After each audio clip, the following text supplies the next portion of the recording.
5 early game tips for noobs in combat, beginners, or those returning to the game after a while. Units with ambush can only use ambush if they didn't attack in your previous turn. This in itself doesn't mean much, but it does mean that you can effectively attack twice in a row since you're using last turn's attack and this turn's attack. Do note this does not work on the light gunner, but it does work with the medium gunner.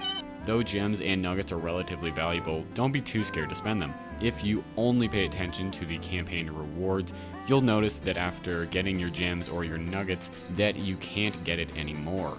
I tell you not to be too cautious with these since gems are easily obtainable via daily rewards and nuggets can be bought with said gems. Nuggets especially aren't necessarily easy to get, but if you really want to buy something, just go for it. Different units have different radio ranges. In case you don't know, units with a radio can use it to call in artillery support, and artillery cannot be used without radio units. What you need to know is that some radios are better than others. For example, the rifleman.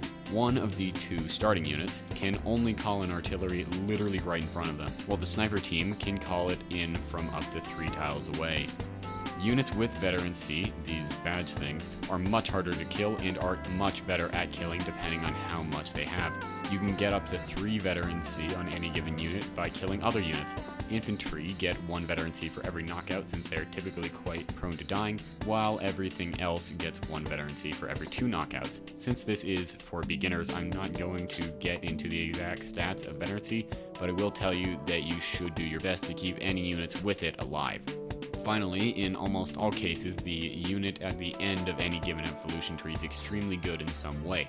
I highly recommend trying to get quality over quantity when you first start to get new units. Most of the units at the end of the tree are easier to get best from as well. For example, the grunts are quite good for experienced players, but it's easier to use M-grunts, which come after because they heal themselves and you don't have to worry about trying to get artillery to use. Thanks for watching until the end of the video. If you enjoyed, make sure to like and subscribe, and if you have any particularly important information new players should know, make sure to comment it below.